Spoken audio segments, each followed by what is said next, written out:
चीन के लिए इस समय आगे कुआं तो पीछे खाई समान है। एक तरफ दुनिया चीन की एक भी गलती पर उसे कच्चा चबाने के लिए आतुर है, तो वहीं दूसरी ओर भारत चीन के घमंड को तहस नहस करने के लिए विपरीत परिस्थितियों में भी अपने सैनिक तैनात किए हुए है। लेकिन अगर चीन को इस समय सबसे ज्यादा किसी चीज का डर सता रहा है तो वह है अपने द्वीप अमेरिका के हाथों खोने का।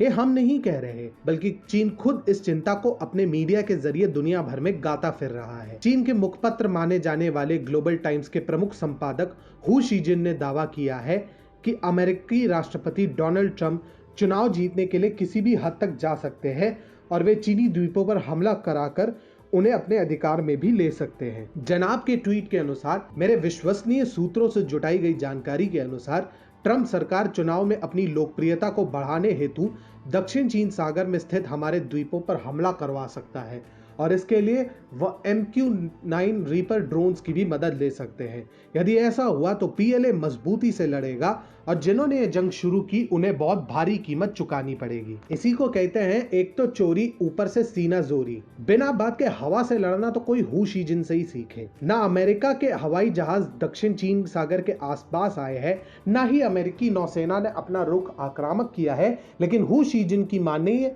तो ट्रंप अपना चुनाव जीतने के लिए चीन पर हमला भी करवा सकते हैं। चीन की हालत को देखते हुए एक ही कहावत याद आती है, सूत ना कपास और जुलाहे मलट्ठम लट। यानी मुद्दा क्या है, स्थिति क्या है, कुछ पता नहीं, लेकिन लड़ना जरूरी है। हालांकि हू शीजिन का ये पहला कारनामा नहीं है।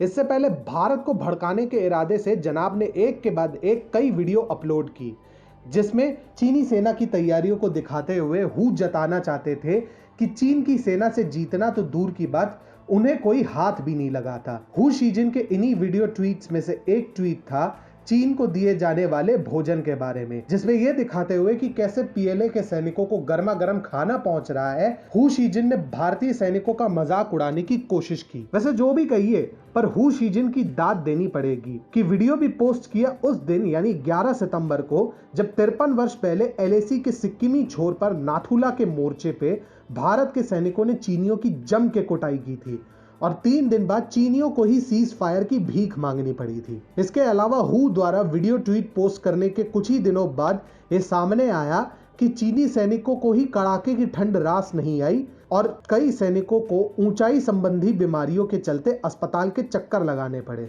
इस समय चीन चारों ओर से घिरा हुआ है और उसके प्रशासन को भी पता है कि एक भी गलती कम्युनिस्ट चीन का विनाश करने के लिए पर्याप्त है, लेकिन चीनी प्रशासन को किसी भी स्थिति में पराजय स्वीकार नहीं और इसीलिए वह अपनी जनता को प्रसन्न करने के लिए ऊट पटांग रिपोर्ट्स का भी सहारा ले रहा है।